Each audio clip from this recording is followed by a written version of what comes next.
It's just the end of an era. And you survived. Hey, you beautiful big heads, it's your boy Zatro, and welcome to some Reverse 1999 content. In this video, we are doing an early game tier list for Reverse 1999, which is a game I will be doing content on. I've been waiting for this game for a while, and I am excited for the fact that it drops tomorrow. Now, we will be using the Pride Win tier list here. We will be sticking between S and A tier because I'm giving y'all both cheeks, baby. I'm going full ass in, not half-assed, because we're going to hop in and talk about all these characters between S and A because I am not doing all of these at once. But yeah, but what we actually will do real quick is first we'll switch this to EN, not EN, but global. We'll switch it to global because that's what we're working with. Obviously, we are not in the CN version, but what we will do first is we'll go over some terminologies that you might want to know before we get into this, you know? And seeing how, if you're here, you probably play a mobile game, so some of these may translate over to make things easier for you.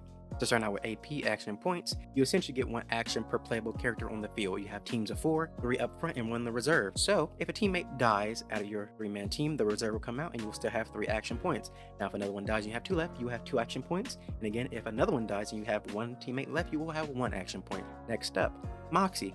Moxie is a resource that you get from moving, using, or combining cards, because yes, you use cards in this game to activate your effects. But yes, Moxie is used to cast your ultimate. You need 5 Moxie to cast your ultimate. Insight is, well, ascension levels. There are 3 of them. You pull a character, they're at Insight, well, 0, and then you can awaken them 3 times over for Insight of 3. After each evolution, they get stronger and stronger. And last but not least, we have Portraits. Portraits are pretty much dupes.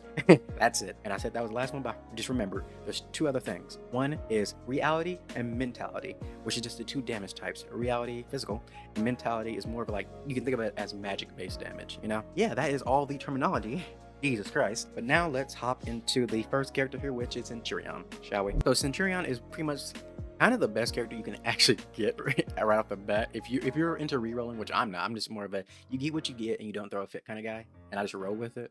But if you're really looking to reroll, you can go for Centurion because, well, she does it all. She's a great single target and multi-target attacker with a self buff at, I believe it's I1 that she gets that, which is per Moxie. She gets a damage increase of 6% per Moxie, so it maxes out at 5 Moxie. That's 30% at max. And then at I3, which is Ascension 3, she actually heals whenever she uses, I said uses, well, loses Moxie. So i.e. she uses her alt or an enemy removes it themselves. So she has 2 ways of healing. But yeah, no, she's just a crazy all-around character who just does it all. Next up, we have Eternity, who will be here for a long time, baby, just as her name implies, because she has a self-heal on her ultimate, which is really nice, which can also be increased even further by getting her to I1, because at I1, she becomes a lot better, i.e. she gets immunity to bleed, corrode, and poison, so already she cannot be, tick damaged away. On top of that, she gets a damage buff every round. Every round, she'll get a stack of Blood of Longevity, and each one of these stacks, which can stack up to 5, will increase her damage by 3%, and then also increase her healing by 3% per stack.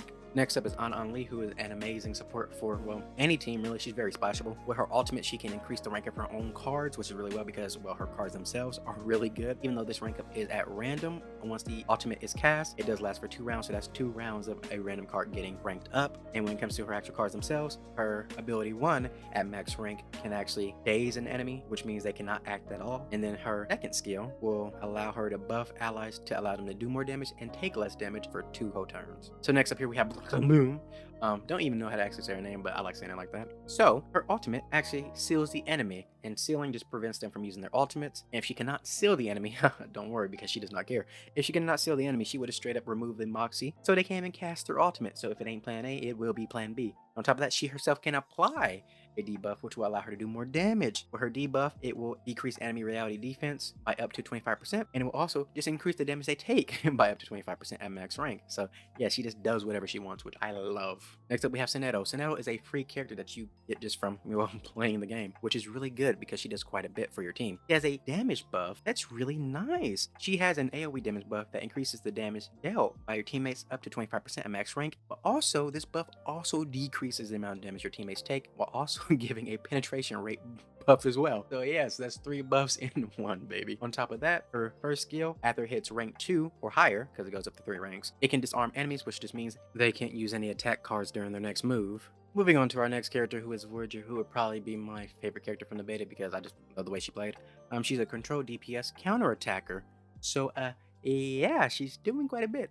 So with her ultimate and her first skill, she can actually apply confusion to an enemy, which in this game decreases critical resistance by 25%. So already she has some crit synergy. On top of that, her second skill is her counter skill, which applies the Interstellar Blessing, which is the counter, but it also applies sturdiness to the entire team. So sturdiness is a buff that just reduces your damage taken by 20%, but is on a stack basis. So once you're hit, well, once that specific ally is hit, it goes away. Same thing with her counter. It's on a stack basis. So once that specific ally is hit, it goes away. For herself, instead of getting one stack though, she gets two. So cool beans. Now at I3, she gets her more control aspects because she then can seal and silence enemies. So with the seal, it again just keeps them from using their ultimates, and then the silence keeps them from using buff, debuffs, heals, and counters. Next up, LAKEY.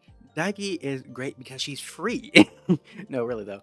She's a free character that you get from logging in for the 8th day. On top of that, she's a DPS / healer. So she has literally a skill that heals and a skill that just does great damage. Next up here, we have Pocket. I'm about to say Pocket Medicine. Medicine Pocket, who pretty much is the best healer in my personal opinion. With their ultimate, they can afflict the enemy with daze, which keeps them from doing any action altogether. Their first ability has a debuff of allowing enemies to take 20% more damage. And their second ability is an AoE heal, which also applies sturdiness, which as stated earlier, sturdiness just decreases damage received by 20%, but it is on a stack basis, so it will only be for that one turn. So moving down to the A tier, we have a knight, a knight A tier. Anyways, he's really good. He's very versatile because he has a team-wide buff, and he just doesn't really use many AP action points because he likes to get the last hit usually. With his first skill, Justice, if he gets the last hit on the enemy, he gets additional Moxie up to 3 at rank 3, which allows him to use his alt more frequently because his alt in this case is, well, the buffing effect. Even though it does deal damage, on top of that, it will activate the effects of Rousing Morale, which is a stack-based buff because after a teammate uses an attack, the buff goes into it and it gets rid of it. But Rousing Morale will boost the damage of said attack by 50%. It's a damage bonus of 50%. So yeah, great team-wide damage buff. Next up, we have Charlie, who is just a character who gets better over time, essentially, because she can remove buffs from enemies with her ultimate. But then again, once she gets past, I believe it's 3 dupes, she just becomes an absolute monster in terms of the amount of damage she can deal. So, yeah. After Charlie, we have Druvis III, who is pretty much a reliable petrifier. She has Petrify in her ultimate, in her first skill, but Petrify is a type of stun to where if you hit the enemy, then they will just be able to break out of it. But that is specific to reality damage, so it has to be a physical attack for them to be broken out of it. But if you hit them with mental damage, you should be fine to, keep them petrified. Next up, we have Eagle, who is quite interesting because they are free. That alone already makes them really good. But essentially what makes Eagle good is just their, well, I1, which pretty much is just a permanent reality defense nerf of 20% and a critical defense nerf of 20%. That's just permanent. And last but not least, in terms of the A tier DPS, we have Regalo, who is a pretty chill character because she usually only acts every other turn, because with her I1, if she did not activate in the, if she did not act in the last turn, she would get Relentless Heart, which pretty much just boosts her crit rate by 50%. So yeah, which works well with her second ability, which if the attack crits from rank 2 or higher, it will then remove Moxie from the enemy. And then her ultimate, it has the effect of Riot and Row, which allows you to dodge any non-ultimate attack, but then it is dispelled if the caster takes action. Next up, our first A tier support, who is Baby Blue. She can decrease the damage enemies have by 25% while also increasing the damage they take by 25%.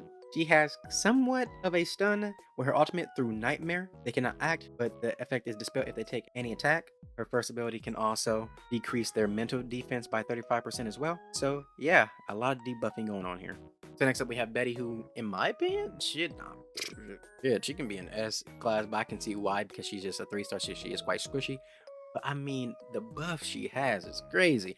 So her second skill is a buff that at max rank can increase reality defense and mental defense by 35% and also decrease damage taken by 35% for 3 turns. That's crazy. On top of that, she has the ability to rank up teammates' cards while also giving them a shield. So yeah, for 2 turns, she can then allow teammates to get a free rank up on cards, which is disgusting. And then our last A tier support will be Eric, who on their ultimate can dispel buffs off of enemies while also disarming them, which means they cannot use any attack-based skills. And then with her first skill, she has crit synergy because she can decrease both the crit rate and crit rate resistance of enemies by up to 30%. And now finally moving over to the first A tier survivalist, we have Bloon Party, who I believe with their second skill, it's a mixture of healing plus a counter. So you know me, I like counters. So yeah, it's a heal that goes based upon missing health, and then also it just puts down a counter onto said allies. And then she can also reduce damage received through her ultimate and her first skill. Lourus is a 3-star healer who is next up. Pretty much is mostly just because she's cheap, like very cheap with good heals, and can remove enemies' ultimates at max dupes, which isn't that bad since she's a 3-star, so you probably will pour her quite often.